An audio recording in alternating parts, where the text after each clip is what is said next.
Rebonjour tout le monde. Je vous propose de commencer, hein, il est déjà 11h03. Donc, ravi d'être avec vous tous pour parler d'un sujet qui nous passionne, animer un réseau indirect, apporter du trafic chez vos revendeurs. Et donc, pendant 30 minutes, on va analyser tout ça. Et donc, je suis avec Chloé qui va m'accompagner pour animer ce webinaire. Bonjour Chloé. Bonjour à tous. Donc voilà, je vous propose d'entrer directement dans le vif du sujet. Et on va regarder donc ce qu'on a au sommaire. Dans un premier temps, on va faire quand même un petit rappel sur ce qu'est Google Business Profile. Alors, Google Business Profile, c'est le nouveau nom, hein, pour Google My Business. Et on va essayer de comprendre pourquoi c'est hyper stratégique pour un revendeur d'être bien positionné dessus. Et puis, on verra aussi quels sont les intérêts pour vous en tant que marque de les accompagner sur ces sujets. Et après, c'est donc Chloé qui reprendra la main pour la partie mise en place opérationnelle. On prévoit 20 minutes pour ces trois parties et on terminera par une petite session de questions-réponses parce que je suis sûr que vous allez en avoir plein. Google Business Profile. Alors, peut-être un petit préambule et on peut commencer par vous rappeler un peu l'historique, on va dire, d'Internet. Ça a pas mal changé ces derniers temps. On est assez loin des années 2010 où toutes les agences de communication poussaient pour créer des sites Internet, pour convertir des clients. Aujourd'hui, on est dans une société qui a pas mal changé. On veut l'information beaucoup plus rapidement. On est un petit peu plus impatient de ce côté-là. Et il y a une statistique qui, à mon sens, illustre parfaitement ce changement des tendances, ce changement des parcours consommateurs. C'est que c'est Google, hein, qui nous a communiqué cette statistique, vous avez aujourd'hui 65% des recherches qui sont ce qu'on appelle des no-click search. Alors, les no-click search, c'est tout simplement qu'on reste dans l'environnement de Google et qu'on ne va pas chercher l'information sur le site Internet. Ça peut être, vous allez chercher à trouver un restaurant, vous allez regarder ses avis, ses photos, son menu, mais tout ça dans Google. Et ensuite, soit vous allez faire une demande d'itinéraire pour vous rendre dans l'établissement, soit vous allez l'appeler, ou donc dans 35% des cas, vous allez chercher plus d'informations sur son site Internet. Donc aujourd'hui, si on veut résumer un petit peu cette statistique, si vous n'êtes pas présent sur Google My Business, ben vous perdez 65% de vos clients parce que 65% des personnes ne vont pas plus loin dans la recherche d'informations. Vous l'aurez compris, Google Business Profile, c'est donc la première vitrine pour un professionnel aujourd'hui. Je ne veux pas vous abreuver de statistiques, hein, ce n'est pas du tout le but de ce webinaire, mais peut-être quand même vous dire que vous avez 86% des internautes, hein, qui vont utiliser Google Maps avant de se rendre dans l'établissement. Donc, c'est pour ça que c'est vraiment primordial. Ça va aussi générer des actions. Aujourd'hui, vous avez 28 fois plus de contacts qui vont être générés par les sites tiers que par son site Internet. Donc, les sites tiers, ça va être à 95% des actions, votre page Google My Business. Comment vont s'afficher ces fiches? Ça, c'est assez important de le comprendre. En fait, donc les fiches Google vont s'afficher dès que vous allez faire une requête locale. Une requête locale, c'est tout simplement quand vous allez taper soit le nom d'un magasin plus une ville, soit le nom d'un produit, soit le nom d'une activité. On a trois types de recherches. Les recherches directes, marque et découverte. Les recherches directes, en fait, c'est quand vous allez directement chercher le point de vente. Donc, vous allez taper le nom du point de vente dans Google. Et là-dessus, nous, on n'a pas un rôle primordial à jouer parce qu'on ne considère pas ça comme de l'acquisition. L'internaute recherche déjà votre établissement. Donc, nous, en fait, on va seulement aider votre réseau en ayant une fiche pour que l'internaute trouve bien les infos. Ce qui est vraiment le nerf de la guerre, c'est les recherches découvertes. Les recherches découvertes, ça va être toutes les recherches concurrentielles, puisque là, comme on le voit dans l'exemple, on ne cherche pas un magasin en particulier, on cherche juste un magasin électroménager. Et donc, nous, en fait, tout le travail, ça va être d'optimiser les fiches de vos revendeurs pour leur permettre d'arriver dans ce top 3 des recherches qu'on appelle le local pack. Peut-être évacuer aussi un sujet rapidement. On parle de réseau indirect. Donc oui, on va parler de vos revendeurs qui sont des revendeurs indépendants. Oui, on va avoir des revendeurs qui vont distribuer d'autres marques que la vôtre, mais on va voir que c'est vraiment eux qu'on souhaite accompagner et c'est eux avec qui on va amener un Drive to Store.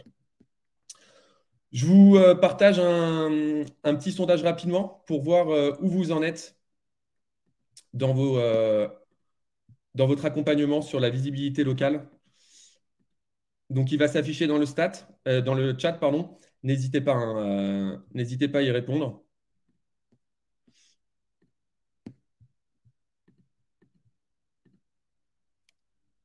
Voilà, donc allez-y, ça nous permettra de voir aussi un petit peu où vous en êtes aujourd'hui dans cet accompagnement. On parle beaucoup d'optimisation, donc peut-être pour que ce soit aussi clair pour vous, en fait, l'algorithme de Google va fonctionner selon trois critères. Alors bien sûr, la distance, hein, on est sur du référencement local, donc la distance aura forcément un rôle à jouer dans l'apparition des fiches de vos revendeurs. Et ensuite, ça va surtout se jouer sur la pertinence et la réputation. Très rapidement, la pertinence, en fait, ça va toucher à la fiabilité des informations pour Google partagées par votre vendeur. Donc, Google va regarder sur d'autres sites si les informations qui sont partagées sur Google sont bien identiques et sont bien les mêmes. Le raisonnement est assez simple. Si on retrouve les mêmes informations sur tous ces sites-là, c'est que l'information est vérifiée, elle est fiable, et donc Google peut la diffuser auprès de sa communauté. Dans la pertinence, on va aussi retrouver le fait d'utiliser des fonctionnalités Google, de partager un maximum d'informations pour apparaître sur beaucoup de requêtes. Et ensuite, on a donc la réputation. De manière assez naturelle, hein, Google veut pousser auprès de sa communauté des établissements qui plaisent. Donc, Google va regarder le nombre d'avis et la note moyenne pour décider ou non de faire apparaître les fiches de vos revendeurs. Nous, notre solution, on va vraiment jouer sur ces différents leviers, mais ce n'est pas le sujet du jour. Nous, le sujet du jour, c'est vraiment voir comment vous pouvez accompagner, vous, votre réseau, et surtout ce que ça va vous apporter en tant que marque. Parce que là, bon, on l'a compris, c'est un enjeu hyper stratégique pour le revendeur, mais vous, en tant que marque, quel est votre rôle à jouer dessus? Vous allez voir, les avantages pour vous de prendre ce sujet en main et d'accompagner votre réseau indirect sont nombreux. Le premier, je pense que vous y avez là naturellement pensé, c'est tout simplement que en apportant plus de visibilité à vos revendeurs, vous allez forcément leur apporter plus de trafic en magasin et donc de manière indirecte, vous allez augmenter les ventes de vos revendeurs.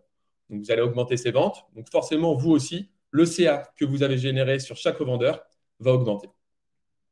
C'est aussi cet accompagnement un formidable moyen de pouvoir fidéliser son réseau.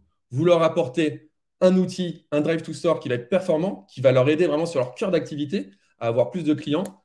Et donc, vous améliorez votre relation marque-fournisseur et vous ne vous cantonnez pas à seulement dire moi, je suis une marque, je vends vos produits. Non, je suis une marque, je vends bien sûr mes produits, mais derrière, je vous accompagne aussi dans cette vente et je viens donc fidéliser mon réseau. Et en faisant ça, de manière très naturelle, en fait, vous vous démarquez de vos concurrents parce que si vous le faites et que vos concurrents ne le faites pas, bah, demain, dans votre relation que vous allez avoir avec votre fournisseur, peut-être que, dans votre relation fournisseur que vous allez avoir avec votre vendeur, ça va sûrement vous aider. Et peut-être que demain, votre vendeur va placer vos produits devant ceux de vos concurrents. Ces trois aspects, c'est par exemple ce qu'a décidé de faire Coca-Cola. Coca-Cola, en fait, a voulu donner plus de visibilité à ses restaurateurs qui distribuaient leurs produits. Donc, ce qu'on a fait avec Coca, c'est qu'on a fait un audit de leur réseau, on a créé des fiches, ensuite on les a optimisées, dans le seul but, en fait, d'apporter plus de visibilité chez ces restaurateurs. Coca-Cola n'avait pas, alors bien sûr, hein, tout le monde n'est pas une marque comme Coca, mais Coca n'avait pas besoin de notoriété. Ce n'était pas du tout leur souci dans cette opération. Là, c'était vraiment sur de la fidélisation et sur l'augmentation de chiffre d'affaires. Mais on va le voir, à travers les fiches Google My Business, en fait, ça va être aussi pour vous un levier pour mettre en avant votre marque et vos produits. On va prendre un premier cas d'usage avec Essilor.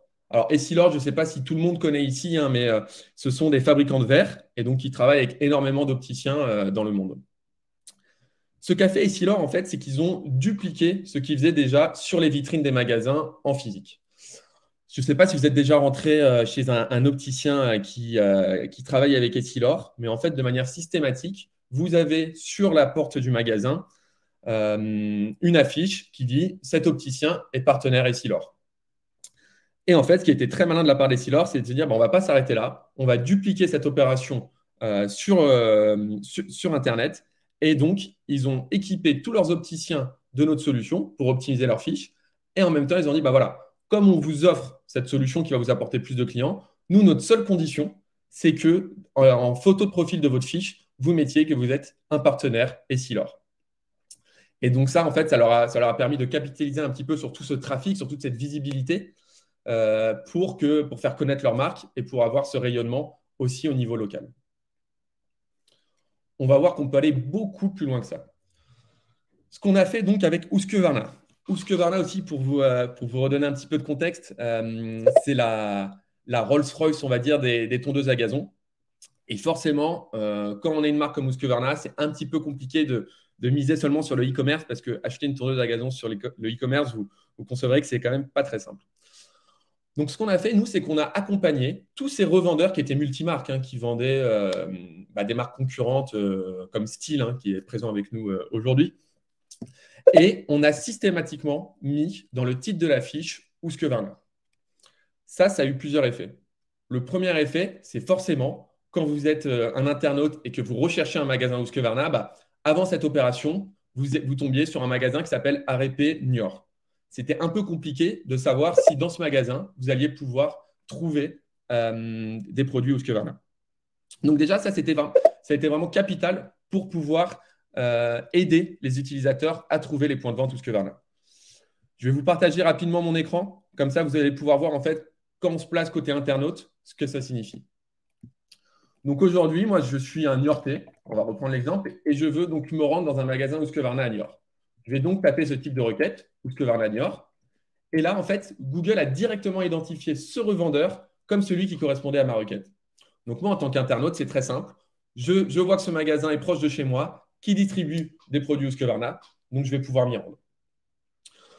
Ça, d'ailleurs, ça a été aussi pour le revendeur indépendant multimarque.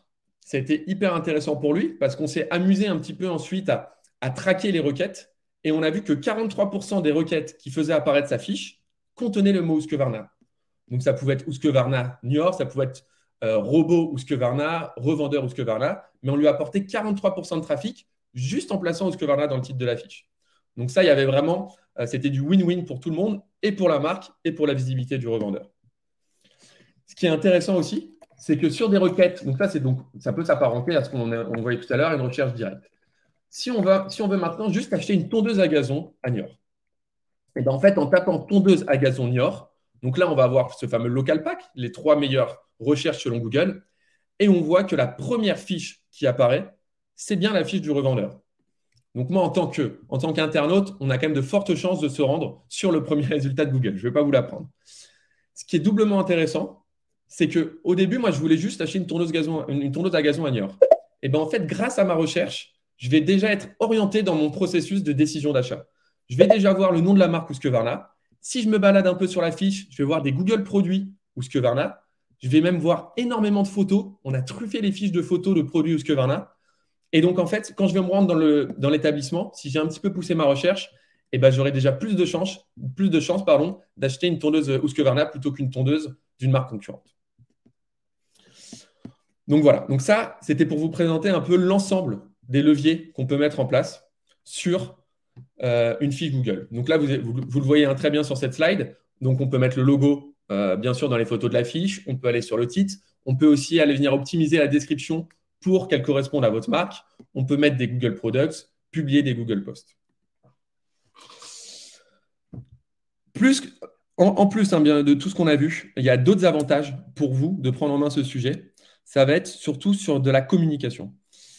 En fait, à travers les fiches Google, vous allez pouvoir communiquer aux internautes. Je ne sais pas si tout le monde connaît les Google Posts, mais si on devait les résumer très simplement, en fait, les Google Posts, c'est Google qui veut rivaliser avec Facebook dans la diffusion de contenu. Donc, ils vont s'afficher en fait sous la fiche pour faire la promotion d'une offre, d'un nouveau produit, d'un événement, etc. L'avantage, c'est que les Google Posts, vous pouvez les publier par API. Par API, ça veut dire que vous allez pouvoir, en fait, si demain on travaille ensemble, dans Partout, vous allez pouvoir reproduire l'arborescence de votre réseau, de l'organisation de votre réseau. Vous allez donc pouvoir classer vos revendeurs selon les régions dans lesquelles ils sont, selon les produits qu'ils distribuent, créer des groupes, des sous-groupes. Et ensuite, vous allez pouvoir donc diffuser ces Google Posts sur l'ensemble de ces revendeurs. Donc, vous pouvez bien sûr diffuser sur tous vos revendeurs, ou vous pouvez choisir, si vous avez par exemple un nouveau produit et que vous avez 100 revendeurs en France qui distribuent ce produit, vous créez une fois un Google Post et derrière, vous diffusez l'information de manière automatique sur les 100 revendeurs qui vendent votre produit. Enfin, le dernier avantage pour une marque, et il n'est pas des moindres, c'est que grâce à cette opération, vous allez récolter énormément de données. Ces données, en fait, ce sont des données sur chaque point de vente que vous allez avoir sur le trafic au réel qu'ils ont. On va être capable, nous, de vous indiquer pour chaque jour le nombre d'apparitions de la fiche de votre vendeur, le nombre d'actions qui ont été générées, combien de clics ont été générés depuis sa fiche, combien de demandes d'itinéraires, combien d'appels ont été réalisés depuis sa fiche. Et donc, vous allez avoir toute cette data pour pouvoir pour pouvoir ensuite alimenter vos campagnes locales, vos campagnes publicitaires sur du trafic réel. Enfin, c'est aussi cette opportunité d'avoir des données à jour sur l'ensemble de vos revendeurs. Forcément, comme vos revendeurs vont renseigner leurs horaires, ils vont ajouter des photos, tout ça, ça va être publié sur Google, mais vous allez pouvoir aussi l'avoir en base de données. Ça peut servir, par exemple, pour alimenter un store locator, donc une carte sur votre site Internet qui référence l'ensemble de ces revendeurs. Voilà, j'espère que là, à travers ces différents avantages, vous avez perçu la valeur pour une marque de pouvoir accompagner vos réseaux sur ces problématiques-là. Et donc, je vais maintenant laisser la parole à Chloé qui va vous expliquer comment on va pouvoir mettre en place ce type de projet. Merci Vincent. Du coup, bonjour à tous. J'ai vu qu'il y avait quelques personnes qui nous avaient rejoints en cours de route. Donc, globalement, je ne me suis pas trop présentée au début, mais c'est vrai que moi, mon rôle chez Partout, c'est d'accompagner justement nos clients marques à mettre en place ce type de projet. Donc là, je vais vous expliquer un petit peu comment on fait avec des exemples vraiment de ce qui s'est passé en fait avec un de nos clients. Je pense que vous avez compris l'importance de Google suite au discours de Vincent. Mais concrètement, en tant que marque, en fait, comment est-ce que vous faites pour mener un projet comme celui-ci? Alors, il faut savoir qu'il faut du coup récupérer la main sur les fiches Google pour pouvoir tout simplement mettre à jour les informations, les photos, les logos, ajouter potentiellement le nom de votre marque dans le nom, etc. Et ça, tout le monde peut demander à avoir la main sur toutes les fiches Google en fait, qui sont présentes sur Google. Le process, il est assez simple en soi, c'est-à-dire qu'il faut demander l'accès sur la fiche. Et ensuite, ce que va faire Google, c'est qu'ils vont envoyer un code par courrier postal. Il y en a peut-être qui ont déjà fait ce genre de processus à l'adresse de l'établissement. Et ensuite, il vous faudra récupérer ce code-là. Donc, dans l'idée, il n'y a pas beaucoup d'étapes. Simplement, c'est un processus qui va vite devenir compliqué et surtout qui est chronophage parce qu'il faut communiquer avec vos revendeurs pour pouvoir récupérer le code qui a été envoyé, pour récupérer la main sur la fiche, etc. Donc, si vous avez une vingtaine de revendeurs, ça peut se faire, mais c'est déjà compliqué à cause de ce problème de communication. Mais quand on en a beaucoup plus, ça va vite devenir chronophage, en fait, tout simplement. Donc, c'est pour ça que vous avez des entreprises, donc comme Partout, qui vous aident à gérer ce genre de projet. L'avantage de passer par un tiers de confiance de Google, en fait, c'est que ça vous permet de récupérer la main sur les fiches de manière automatique. Et on vous nomme copropriétaire des fiches. Et évidemment, si vos clients étaient déjà propriétaires de leurs fiches, il le reste. Ça, c'est super important parce qu'on sait que parfois, ça peut être une question de frustration, etc. Alors, ce qui se passe, donc les 3 premières étapes que vous voyez en dessous, globalement, on va commencer généralement par faire un audit de votre réseau, justement pour identifier les fiches Google qui ont un propriétaire et ceux qui n'en ont pas, c'est-à-dire vos revendeurs, en fait, qui va gérer sa fiche et qui ne le fait pas. Le plus simple, du coup, ça va être de commencer par ceux qui ne le font pas. Donc, la deuxième étape, ce sera de créer ou de récupérer les fiches qui sont libres de droit, c'est-à-dire quand il n'y a pas de propriétaire sur les fiches Google, pour pouvoir commencer, en fait, par une base de revendeurs qui ne gèrent pas du tout leur visibilité en ligne, leur référencement local. Enfin, on va pouvoir optimiser en fait toutes ces fiches qu'on aura créées ou récupérées et à ce moment-là, travailler sur les différents axes que Vincent vous a présentés juste avant. Donc ça, c'est un petit peu sur globalement, comment est-ce qu'on fait pour récupérer ces fiches Google et pour pouvoir travailler là-dessus, parce que c'est la question généralement la première qui arrive. Quand on lance ce type de projet, on va faire en fait ce genre de rétroplanning. Donc là, c'est vraiment un rétroplanning qui a été fait avec un client existant où on va travailler sur différents types de sujets en parallèle. Donc sans rentrer trop dans les détails, c'est simplement l'idée de vous montrer un petit peu sur un petit peu l'ampleur du projet, enfin l'ampleur que le projet peut avoir. Donc d'abord côté données et tech. La première chose qu'on a fait avec ce client-là, c'est qu'on a validé la manière dont il allait nous transmettre l'information sur sa base de revendeurs.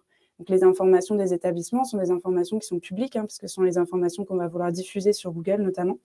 Donc ça, c'était vraiment la base. Et généralement, toutes les marques avec lesquelles on travaille ont déjà au moins un CRM ou au moins une petite base de données qui permet d'avoir les informations de base. Et ensuite, alors eux, comme ils avaient un extranet, que les revendeurs utilisaient déjà pas mal. Ils ont voulu intégrer partout directement dans cet extranet pour éviter de démultiplier les outils, tout simplement.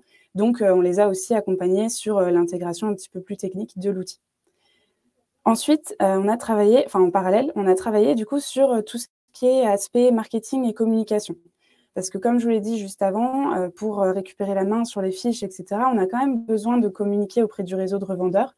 Donc, on avait travaillé ensemble sur notamment le contenu d'un flyer. On travaille aussi ensemble de manière régulière sur du contenu plus des articles pour leur magazine interne. Et après, voilà, on peut aller très loin, on peut faire des newsletters, on peut faire vraiment plein de choses différentes. On a beaucoup de contenu à partager. Et ce qui est bien, c'est qu'on peut même paramétrer, par exemple, des emails pour les marques. Là, c'est ce qu'on avait fait avec ce partenaire-là, où quand on a un nouveau revendeur qui veut participer au projet, en fait, on lui envoie un email de manière automatique. Donc, on décharge la marque de toute la gestion de cette communication-là.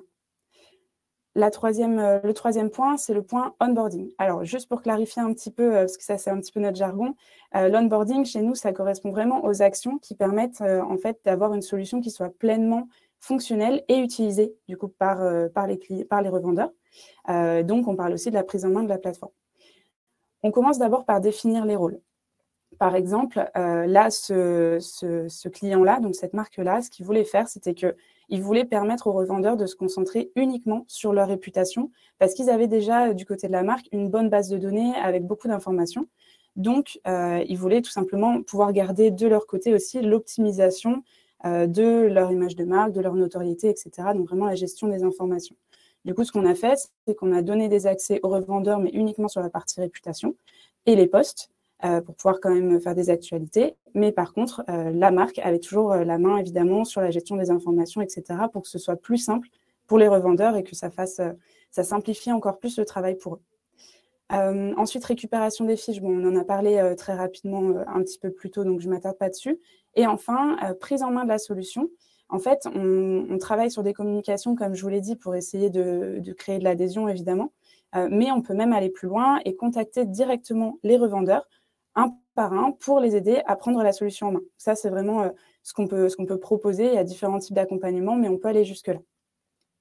Et le dernier point, c'est le côté commercial. Alors, pour ce genre de projet, et vous avez peut-être déjà réfléchi un petit peu à ça, mais ce qui est souvent clé pour nous, c'est quand même le rôle des équipes terrain. Donc, généralement, c'est les chefs de secteur, business développeurs. On sait qu'ils représentent le contact principal de la marque pour le revendeur. Donc, leur rôle il est vraiment central. L'idée, du coup, c'est de les faire monter en compétences sur l'outil pour tout simplement leur donner toutes les billes pour qu'ils puissent aider vos revendeurs facilement s'ils ont des questions quand ils sont en déplacement, par exemple.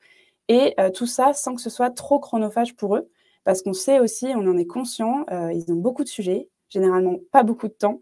Quand on met en place ce genre de projet, la première chose qu'on me dit, c'est non, mais ils ont vraiment pas beaucoup de temps, donc il faut aller à l'essentiel. Et c'est ce qu'on fait. Donc voilà, l'idée, c'est de les faire monter en compétences et après, on peut faire des points réguliers si besoin. Moi, je sais que j'en ai avec quelques marques avec lesquelles on travaille.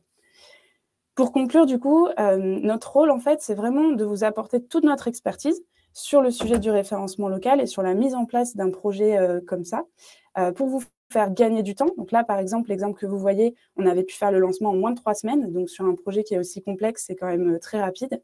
Et en fait, on va venir simplifier la digitalisation de votre réseau. On la simplifie à la fois pour vous, à la fois pour les revendeurs. Et toujours avec, en gardant en tête en fait, l'objectif de ne pas sursolliciter vos équipes terrain. Donc, on vient un petit peu avec un outil qui est clé en main, avec des processus qui sont clés en main aussi, pour simplifier au maximum la gestion de ce projet-là. Voilà pour ma partie. Je ne sais pas, Vincent, si tu avais quelque chose à rajouter après tout ça. Non, merci beaucoup Chloé, c'était très clair. Je vous propose qu'on passe du coup aux questions-réponses. N'hésitez pas aussi si vous voulez prendre un temps après ce webinaire et qu'on s'attarde vraiment sur les besoins spécifiques de votre marque et de votre réseau. Je sais qu'à chaque fois, les réseaux ont des attentes particulières. Donc ça, vous n'hésitez pas à nous contacter. On prendra le temps de vous faire un webinaire individuel. Et puis sinon, on peut commencer à attaquer les questions.